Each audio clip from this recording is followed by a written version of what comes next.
Está no ar mais um LabPod com meu amigo Gabriel Medeiros, essa lenda. Hoje a gente está recebendo um convidado muito especial, meu amigo, jornalista Robert Alfon. Ele é CEO do Grupo Sabor, que é um grupo de gastronomia, de conteúdo multiplataforma de gastronomia. E hoje, você acredita, Gabriel, o cara é diretor de comunicação de uma rede de restaurantes em Lyon, na França. Foi a sua melhor introdução de todos os podcasts até agora. Voou. Eu já falei para ele, Voou. Fica lá para me receber lá nas férias. Robert Será sempre Alfon. muito bem recebido. Robert, meu irmão. É bom te ver, Robert. Uma honra, irmão. Robert, Pra todos. você, no ano passado, se eu não me engano, você comprou o Título Sabor, né? E vem estruturando esse Título Sabor, que é um grupo multiplataforma, né? Já foi uma revista e hoje um investimento mais na área digital. Quando é que a gente pode ver com mais clareza o lançamento da Sabor aqui no Brasil? Então, esse lançamento está muito próximo. O site, que é saborclub.com.br, já está no ar. É um site do UOL. Então, quando você digitar saborclub.com.br, vai entrar uma barra UOL e a barrinha do UOL, etc., está lá dentro. E a partir desse... É um site muito sofisticado. Absolutamente... Pode desfazer, sentindo que você está tranquilo? Tá tranquilo. É um site muito sofisticado, com um pensamento muito moderno, voltado para o futuro, com comunidades, com interação grande da audiência. Então, e a gente vai fazer esse lançamento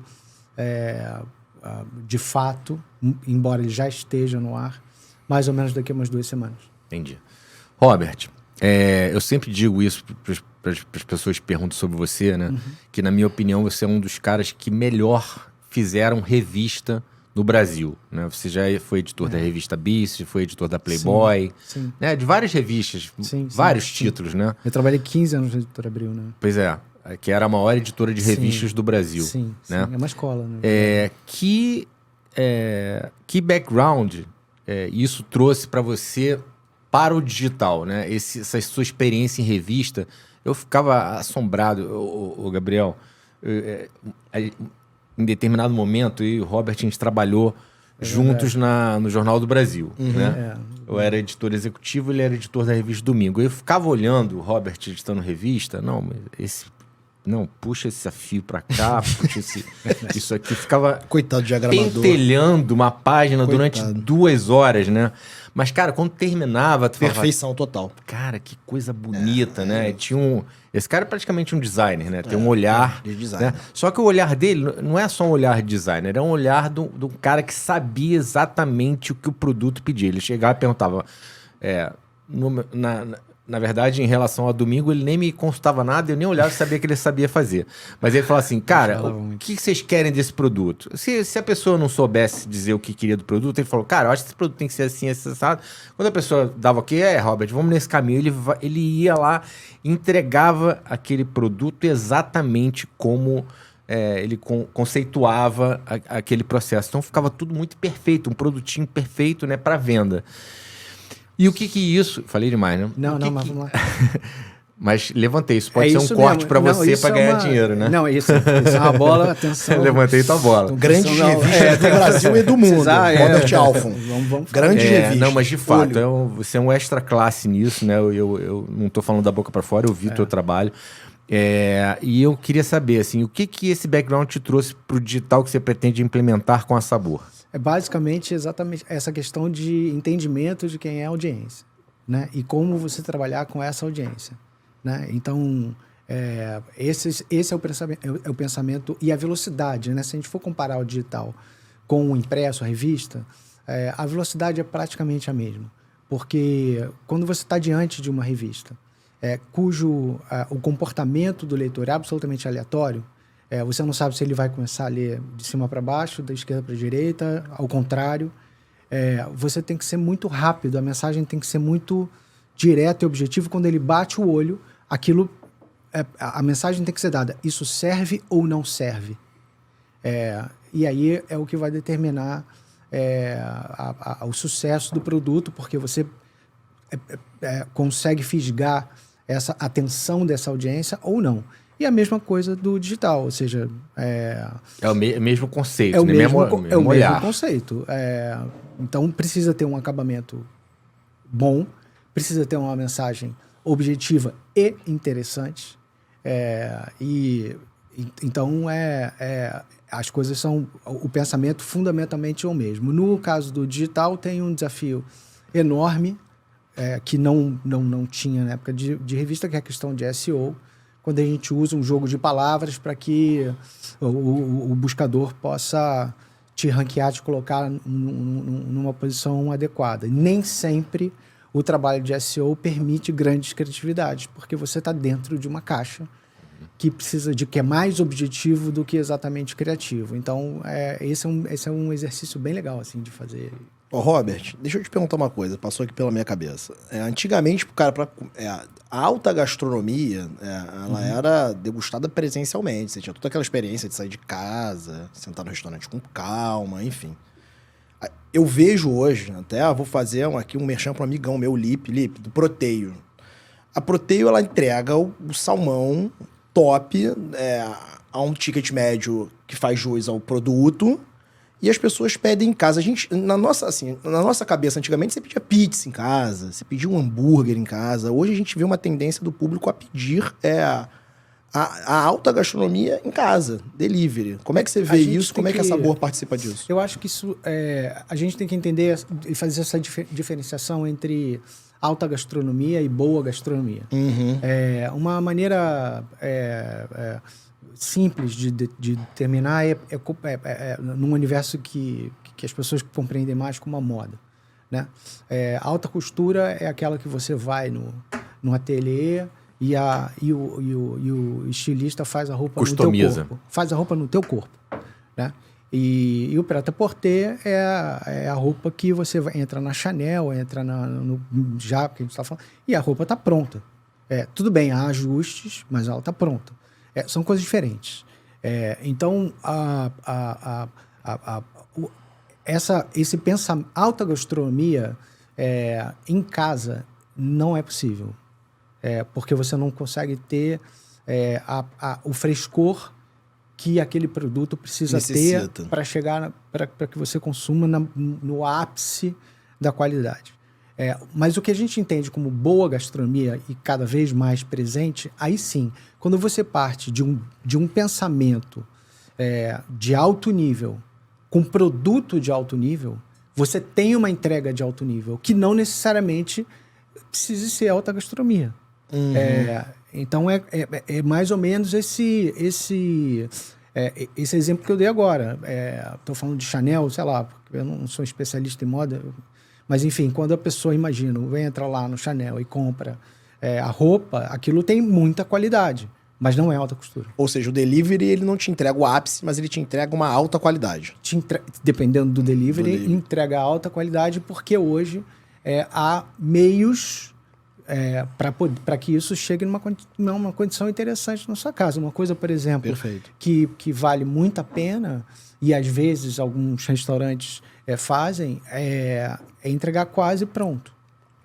Te dar a última etapa para você finalizar, porque tem coisas que... Finaliza em casa. Se finalizar antes, vai ficar troncho, vai ficar esquisito. Agora, Robert, vamos falar agora de coisas internacionais. Lá vem. Eu sei. Como é que você foi parar em Lyon? Você está passando aqui pelo Rio de Janeiro, você vai voltar, se não me engano, semana que vem para a França. Como é que você foi parar em Lyon? Me conta um pouco dessa trajetória aí, dessa virada. Tá, então, eu tenho origem francesa, parte da minha família vive lá. Minha irmã é uma enorme chefe de cozinha, chama-se Tabata May.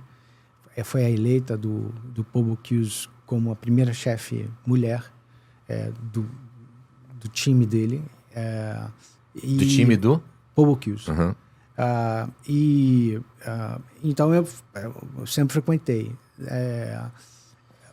Ela tem um negócio grande que foi lançado tem 3 anos, chamado Food Kaboul, que é um food hall do futuro, totalmente conectado com o pensamento da gastronomia francesa. lá em Lyon, num lugar histórico de Lyon. Então, é um lugar muito bacana. E aí, quando eu cheguei lá, eu percebi que aquilo era muito fascinante, mas não comunicava. Exatamente dentro daquele pensamento lá de trás, que a gente estava falando da revista, que afinal, quem é a sua audiência, para quem você quer falar e por quê. Uhum. E que isso parte do pensamento de construção de marca.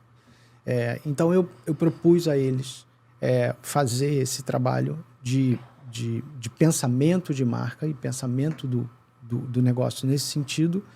E a partir dali, quer dizer, esse trabalho funcionou, e aí aquilo abriu portas. Aquele trabalho abriu portas para outros clientes e, fundamentalmente, para a direção de comunicação do grupo, que tem outros negócios. Além do Futecabule, tem um restaurante, tem brasserie, tem outras coisas. É um negócio grande, né? Variado, diversificado. É um negócio grande, variado. E abriu não só portas para novos clientes, mas abriu portas para a gente também, né? Porque ele me garantiu que eu posso aportar lá na mansão dele em Lyon. Inclusive, só avisar, aparece, né? Cara, vem. Beleza. Agora, Robert, você é um cara admirável nessa questão de conteúdo, né? Como é que você avalia, né, a gastronomia carioca em relação à gastronomia paulista? Né? A gente pode falar paulista ou paulistana? Paulistana. Em relação à gastronomia paulistana, como é que você avalia hoje? Porque mais ou menos 20 anos atrás, você pode até me corrigir, porque não é minha praia, se dizer assim, não, a gastronomia paulistana tá aqui e a carioca tá aqui embaixo. Continua a mesma coisa? Não, e na minha opinião nunca foi. Eu acho que São Paulo, claro, tem uma quantidade de opções enorme. É uma das cidades com mais opções no mundo. Restaurante em São Paulo é, de fato, a praia de Paulista, não é shopping, é restaurante. Mas o Rio sempre teve muito bem posicionado no sentido de desenvolvimento nessa área. Na época, inclusive lá no Domingo, a gente chegou a falar, fez até uma capa do Domingo falando que aqui se come melhor. Os restaurantes que na época eram classificados ainda pelo Guia Quatro Rodas e etc, os principais, os mais bem ranqueados, os mais bem avaliados, eram todos no Rio.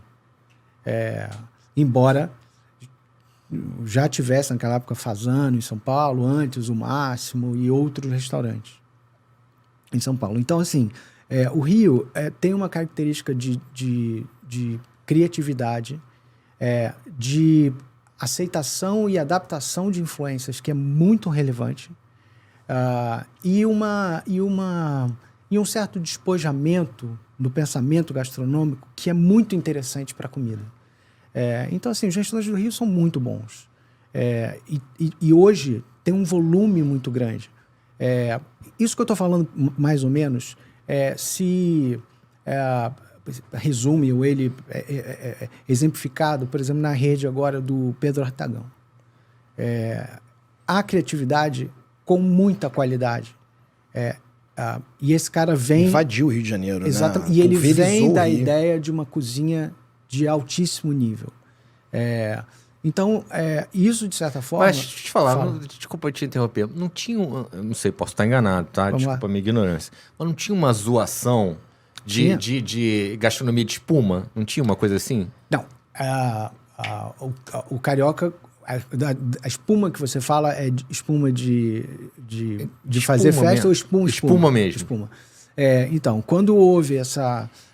quando essa gastronomia molecular chegou no Brasil, os cariocas estavam mais conectados com ela do que os paulistas, no primeiro momento. E a espuma era um ícone da gastronomia molecular, né? Então, assim, e realmente era fascinante num primeiro momento, né? Então, aquilo ali acabou virando uma espuma que, no final das contas, de molecular tem bem pouco, porque basicamente é um sifão líquido dentro de um sifão, e o sifão transforma aquele líquido em espuma. joga ar lá dentro, e, enfim. É muito parecido, aliás, com a produção de sorvete. A máquina, né? O processo da máquina. Que é botar ar dentro de uma calda. Enfim, e gelo, né? Então, a espuma é uma coisa relativamente simples. E aí, com o conhecimento disso, e era fascinante... Pô, cara, foi uma delícia sair botando espuma em tudo, né? E aí, pô, de fato, aí você olha que você fala, pô, que saco, né, cara? Não quero espuma. Cansou. Foi exagerado, mas eu não acho que a gente... Virou modinha, você acha? Virou, sem dúvida, sem dúvida. Cara, modinha é uma coisa típica do Rio. Aqui é demais. Adora modinha e é bacana, porque... E volatilidade altíssima. 6 meses acabou. Exatamente, mas você está falando de um tempo... que ficou marcado por uma coisa, ou seja, tem uma questão datada que é interessante. É maneiro, em termos de você, na minha opinião, sabe, naquela época comia-se assim, hoje não passou batido. E daqui a pouco volta. Não passou batido. Exatamente. Robert, me fala uma coisa da Sabor. Hoje a Sabor, ela tem puta de um projeto. Hoje ela tem algo regional no posicionamento de marca ou é um projeto Brasil? Não, um projeto absolutamente nacional. Nacional. Estando no UOL não teria como ser diferente. O olhar sempre foi para Brasil, o meu olhar em relação à gastronomia, exceto quando estava no domingo, que era uma coisa muito específica para cá. E a Sabor é absolutamente nacional, fala com chefes e produtores e tendências do Brasil todo e, óbvio, traz coisas de fora, né? Perfeito. Agora, Robert, sem ficar em cima do muro, por favor. Não vou ficar, não. Quais são os 5 melhores restaurantes do Rio? Quais são os 5 melhores restaurantes de São Paulo, na sua opinião? Lead do card. Não. Os 5 melhores restaurantes. 5 melhores do Rio e 5 melhores de São Paulo. Sem ficar em cima do muro, na sua avaliação. 5 do Rio e 5 de São Paulo? Isso. Vai. É o título do vídeo. É difícil pra caramba isso aí, porque... Não começa a enrolar. Não fica em cima do muro. Vai ficar em cima do muro. Se for em cima do muro, a gente troca o card. De lembrar, assim, que né, eu gosto... Aqui, assim, a Roberta, pra mim... Tá, mas qual? O Sud. Sud. Roberto Sud Braque, eu acho que é um dos restaurantes mais bacanas do Rio, onde você vai comer... vai ter muita honestidade naquilo ali, um acabamento incrível. Do lado dela tem o Nelos, não é Nelos, não. Oh, meu Deus. Me fugiu o nome. Aquele no Leblon? Não, do lado do Roberto Sudbrack, que na verdade o chefe é o Nelo. Daqui a pouco eu lembro o nome, fica no Jardim Botânico, Nova Escócia de Canadá. E do lado, é um restaurante italiano fabuloso. Alguém podia ajudar aí no Google, né? Obrigado. Vai. Tem o Claude, naturalmente, e eu gosto especialmente do Che Claude, pela maneira como ele... Aonde é? O Che Claude é na... Conde de Bernadotte. Conde de Bernadotte. Sei. Leblon, né, meu irmão? Exatamente. O que mais? Já tem 3. Tem 3. Ele vai pressionar até sair o 5º. Não, cara, mas não é... Tem. Não, tem, lógico que tem. Não é difícil. Eu acho que a gente pode ir para um outro lado, que é o lado da baixa gastronomia, e aí é uma festa, porque tem muita coisa realmente boa. Então você está querendo dizer assim, que entre os 5 melhores restaurantes você poderia citar alguns de porco baixa amigo, gastronomia? Um bracarense, Um hambúrguer. Não, hambúrguer não, mas é voltado à comida tradicional, né? Então a gente está falando... tipo os restaurantes de Benfica, que servem bacalhau e servem... Mas você consegue lembrar de citar um? Não consigo... Putz, cara, eu tô péssimo de nomes. Agora... Bracarense não entra na baixa gastronomia, não, era né? o pessoal do... Que tá o pessoal do Antiquários hoje. O bracarense entra sim em baixa gastronomia, mas não dá para classificar como restaurante. Acho que dá para classificar como bar. É bar. Mas bar com petiscos maravilhosos, né? Enfim... eu acho que é mais ou menos por aí um caminho para comer bem no Rio, né? Tem muita coisa nova também, né? E boa. E a gente tem gente bacana cozinhando aqui, né? E São Paulo? São Paulo... São Paulo vai falar rapidinho, por quê? Pauli, ele é carioca na verdade, é um carioca paulistano, né? Enfim, eu acho que Fasano, naturalmente, ainda é uma casa de assim, padrão gastronômico muito alto. Tem um restaurante francês que eu gosto muito, que é um super tradicional, chamado La Casserole, que fica no Largo do Arocho. Está ali há muito tempo e é um lugar onde você vai comer bem, mas é tradicional, né? Aquela coisa que é muito, muito interessante. Tem um outro francês, que na verdade é uma brasserie, que fica tem já em alguns lugares de São Paulo, chamado Le Jazz. É bem comida que... É uma comida de brasserie, mas que aqui a gente tende como comida de bistrô. Então, é muito interessante essas experiências. Já indo para um outro lugar para sair um pouco da mesa, indo para essa ideia de lanchonete, que o paulista gosta muito também. Tem o ZDL, que é um restaurante incrível nesse sentido. Tem ainda um pensamento ainda voltando para o restaurante, mas despojado, para que quando as pessoas fiquem à vontade, tem a Adega Santiago, que também tem aqui. Em São Paulo o sotaque é um pouquinho diferente, mas é um restaurante de qualidade incrível, né? Eu acho que... E fora os restaurantes da sua irmã, qual o melhor restaurante francês que você já foi? Vamos lá, eu vou pegar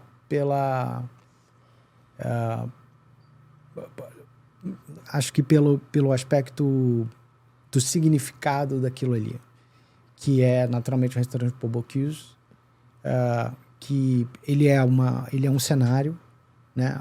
A ideia de cozinha do Ratatouille, por exemplo, é toda feita de lá, como é uma cozinha e como funciona, e o pensamento, etc.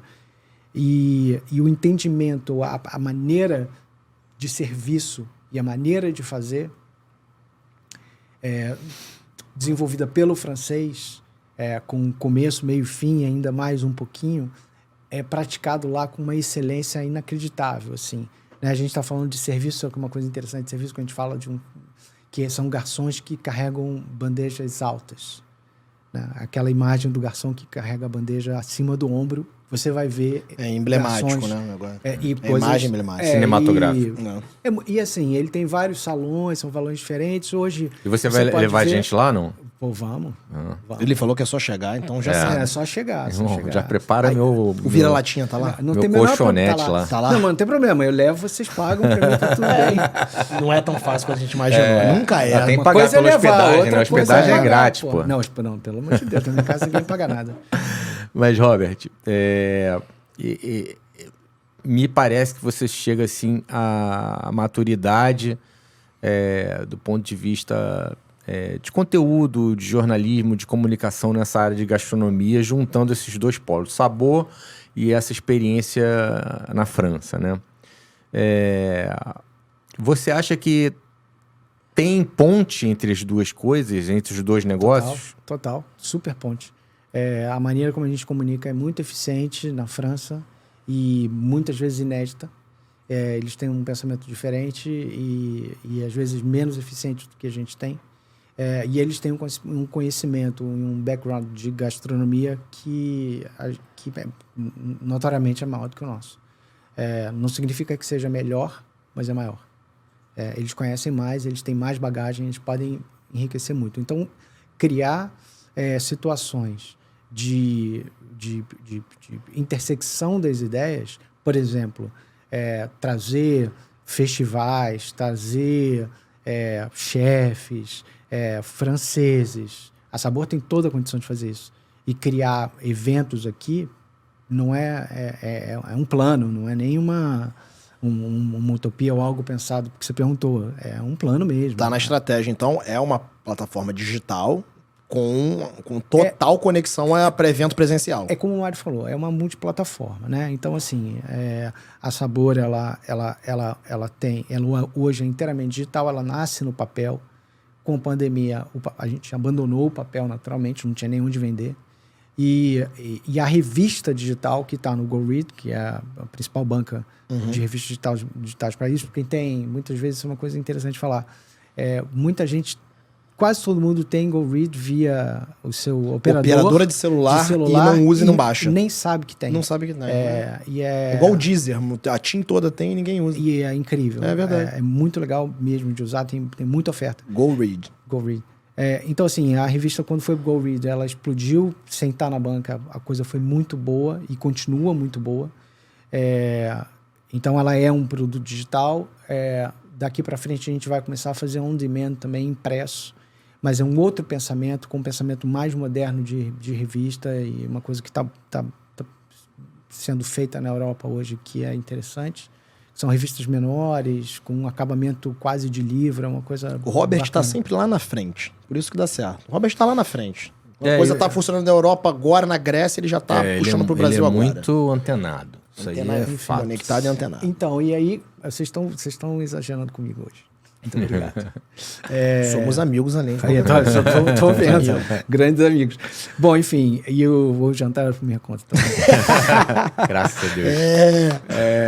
Então, e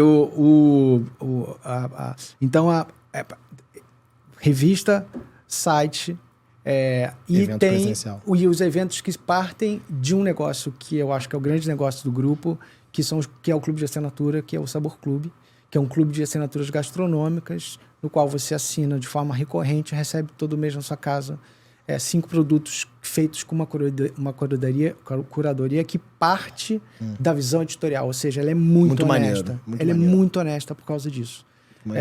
Então a gente vai atrás de quem a gente acha que é legal e aí, da onde ele nasce? Da ideia de fazer com que a audiência possa comer o conteúdo, literalmente. Porque a gente fala das coisas.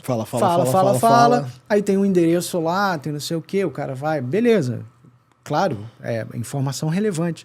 Agora, você falar e o cara, na hora, você falou, você abre uma caixa, o produto tá lá, e você tira a prova daquilo ali, se o que a gente está falando é verdade ou não.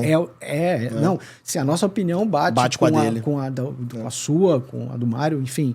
Eu posso gostar mais, posso gostar menos. Pô, entendi, tem um discurso, enfim. A ideia é bem maneira. É uma ideia bem maneira. Ela não quando essa ideia, a ideia do multiplataforma é muito importante, exatamente por esse sentido, porque a gente vai ter que trazer para o físico, né? E a gente sabe que esse caminho é inevitável, né? Não dá, a gente não vai ficar a vida no digital. O digital é o caminho para a gente ficar no físico.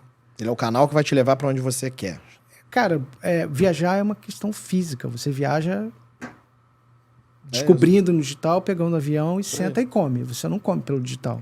Você não viaja pelo digital. Afinal de contas, o nome da revista é Revista Sabor. Tem que pois sentir o sabor. Não, eu tô falando genericamente. Eu tô falando, pode ser viagem, pode ser o que for. Moda. Cara, em algum momento aquilo vira físico. Então, a gente não podia deixar de acompanhar esse movimento, né? De ser físico. Perfeito. Também. Agora, Robert, pra gente finalizar nossa conversa, que deveria ser maior, né? Pelo menos mais 1h30. A gente poderia ficar aqui até que horas? Até de noite? Fácil. E olha que a gente nem falou de vinho ainda. Pois vamos deixar... A gente nem bebeu ainda. Deixar, vai pensando aí num ranking aí dos 5 vinhos pra região. Pra beber antes de Rótulo morrer. É impossível. Tá vendo? A pandemia acabou com o cérebro dele.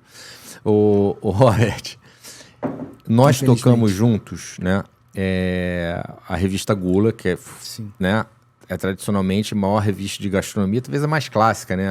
De mais tradição. Revista de gastronomia do Brasil. Sim. Né? E recentemente ela migrou para Portugal, né? Para donos portugueses, vem sendo tocado pelo Nuno, né? Isso. Que é um cara ligado a empresário vinhos, do vinho, empresário de vinho e tal. Você acha que um caminho para trabalhar conteúdo de revista gastronômica, de conteúdo gastronômico, é fazer essa conexão com Portugal? Não, acho que não. A gente tem a gente tem herança portuguesa óbvia. A gente entende gastronomia portuguesa fundamentalmente como bacalhau e arroz de pato. E ponto. A gente não tem essa conexão de fato. A gente não tem nenhuma conexão de fato com o vinho português, que é um vinho que até 20 anos era um vinho, 20 mais ou menos, era um vinho ok, e que de 20 anos para cá começou a ser um vinho extremamente interessante, um vinho fascinante, assim. Eles começaram a chegar em coisas, em resultados muito, muito legais, assim, em termos de pensamento. Qualidade sempre houve, enfim. Então, assim, eu não acho que Portugal tenha essa importância para o nosso pensamento gastronômico. E eu, sinceramente, também não vejo Portugal com uma escola de gastronomia que possa fazer esse caminho, né? Fundamentalmente, escola de gastronomia hoje a gente fala sempre França, Itália, hoje, mais recente, Espanha, embora seja ibérico, em algum momento vá bater em algumas coisas portuguesas, mas o pensamento espanhol é diferente do português, né? E japonesa. A comida japonesa, na verdade, é o grande... Emergente.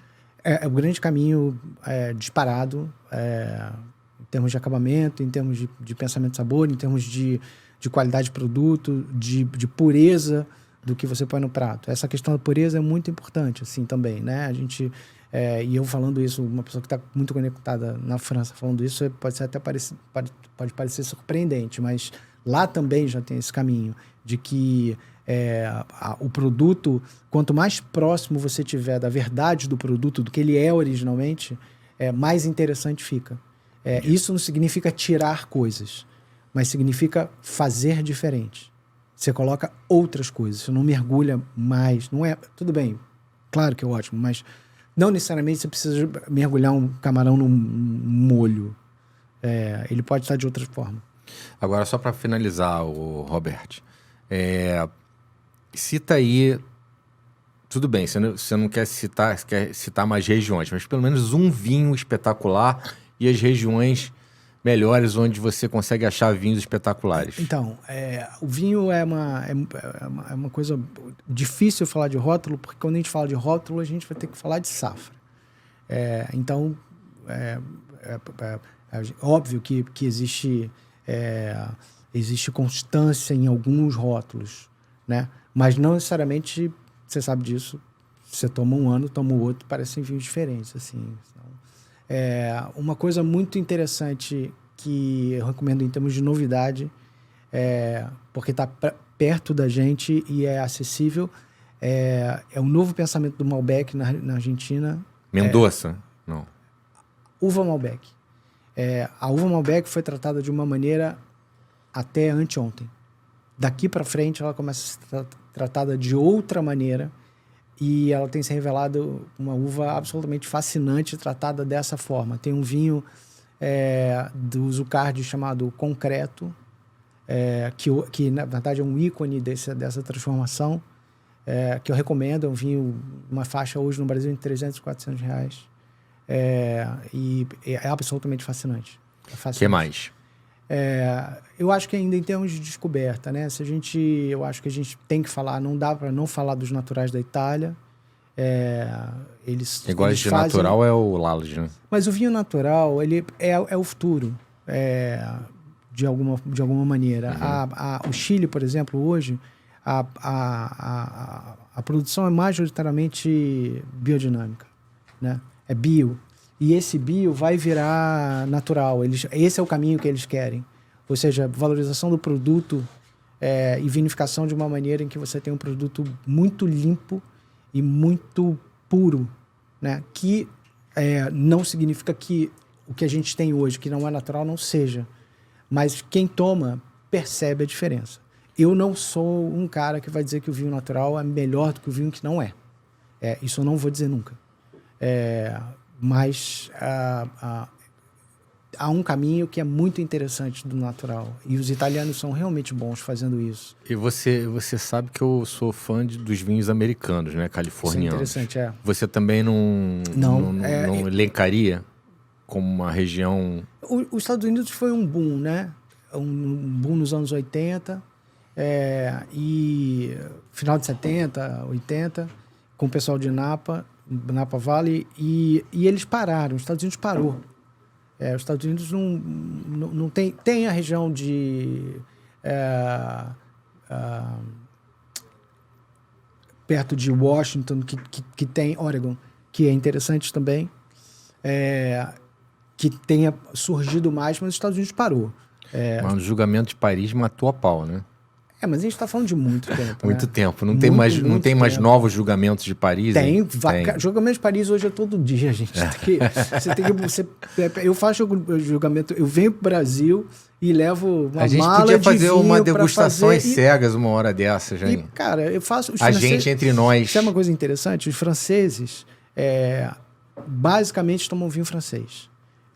Não porque eles não gostem dos outros, mas a cultura deles é uma cultura de vinho e eles vinificam realmente bem e eles cuidam do produto, eles gostam. Então, é difícil, mas não é exatamente uma coisa comum você ver nas mesas as pessoas tomando.